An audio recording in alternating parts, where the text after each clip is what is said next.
چیم کودێ چما زاخۆ چما چما شنگالێ ناپارێز 5 ساڵ لەمەوبەر لە بەرەبەیانی سی ئابی ساڵی 2014 ئەو هێزی ئەرکی پاراستنی شنگالی پێ سپێردرا بوو بێتەقە و بەرگری کشایەوە و ناوچەکەی ڕادستی هێزەکانی داعش کرد. لە ئێستادا و پاش تێپەڕبوونی 5 ساڵ بەسەر ئەو کارەساتە هیچ کەسێک لەسەر ئەو پاشەکشە دادگایی نەکراوە و پرسیاری کێ هۆکاری کارەساتی سەر شنگال بوو بەڕەسمی وەڵام نەدراوەتەوە. سەرۆکی پێشووی پەرلەمانی کوردستانیش دەڵێت لە خولی ڕابردووی پەرلەمانی کوردستان لیژنەیەکی لێکۆڵینەوەی بۆ کەوتنی شنگال پێکێنا، بەڵام وەک زۆرینەی لیژنەکانی دیکە نەگەشتن بە ئەنجامێک و نەیانتوانی لایەنی تاوانبار دیاری بکەن. بەداخەوە ئەو کارەساتی کە لە شنگال ڕوویە هیچ تحقیقێکی بەلایەن لەسەر ئەو کەیسە نەهاتەکایەوە. لە پەرلەمانی کوردستان ئێمە لیژنەیەکی بەدواداچوونمان پێکێنا سەبارەت بە بەدواداچوونی تحقیق لە چۆنێتی کەوتنی شنگال کە بەداخەوە نەتیجەکەی دەست خەڵک نەکەوت، دەست هیچ لایەک نەکەوت.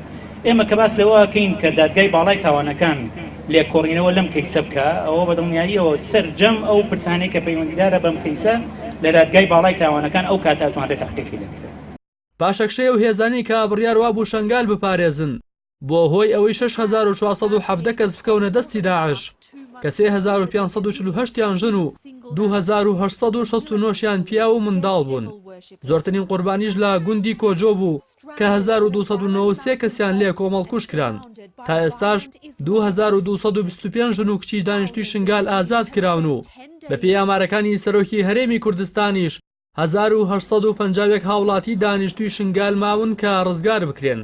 ئەمە بەدەر لەوەی 80 گۆڕی بە کۆمەڵ هەڵنەدراوەتەوە و تەرمەکانیان دەرنەهێنراون.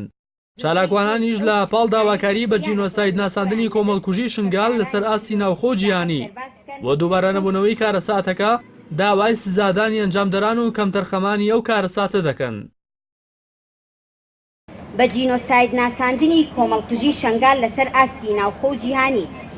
دووەم، هەوڵی ڕاستەقینە بدرێت بۆ ڕزگارکردنی ئەو ژنانەی تا ئێستا لە دەستی داعش ماون و ڕۆژانە ڕوبەڕووی توندیتیژی جەستەیی و دەرونی دەبنەوە. سێهەم، نۆژەنکردنەوەی ئەو شوێنانەی شنگال کە تا ئێستا بەداڕمان و کاولکاری ماونەتەوە بۆ ئەوەی جارێکی تر ئەو خێزانانەی لە کەمپەکان و دەرەوەی شنگالن بگەڕێنەوە خاکی خۆیان. چوارەم، دەرهێنانی ڕووفاتی ئەو گۆڕە بە کۆمەڵانەی تا ئێستا وەکو خۆیان ماونەتەوە. پێنجەم، یارمەتیدانی ئەو ژنانەی لە دەستی داعش ڕزگاریان بۆ لە ڕووی دەرونیەوە هاوکاریکردنیان بۆ تێپەڕاندنی ئازارەکانیان. شەشەم، بۆ ئەوەی جارێکی تر ڕوبەڕووی کۆمەڵکوژی نەبنەوە ڕێگە بە خەڵکی شنگال بدرێت خاوەنی ستاتۆی سربەخۆ و ئیدارە و پاراستنی تایبەت بە خۆیان بن. حەوتەم، تاوانباران و ئەنجامدەرانی کۆمەڵکوژی شنگال سزا بدرێن. بە درێژایی مێژووە و فەرماندە و سەربازانەی کە ئابەرەکانی جەنگیان جێهێشتووە و هاوڵاتیان و خاک و خەڵکیان ڕادستی دوژمن کردووە بە ئاشکرا سزا دراون تا هیچ سەرباز و فەرماندەیەک بیر لە جێهێشتنی هاوڵاتیانی و خیانەتکردن لەو کەسانەی کە متمانەیان هەیە بیان پارێزن نەکاتەوە. بەڵام تا ئێستا لە هەرێمی کوردستان نەکیش کەسێک لەسەر شۆڵکردنی شنگال و کشانەوە لەو ناوچەیە سزا نەدراوە، بەڵکو تەنانەت بە ئاشکراش دادگایی هیچ کەسێک نەکراوە و لیژنەکانی لێکۆڵینەوەش هیچ ئەنجامێکیان بڵاو نەکردوێتەوە. ڕاستی حەمامین کەناڵی ئاسمانی پەیام سلێمانی.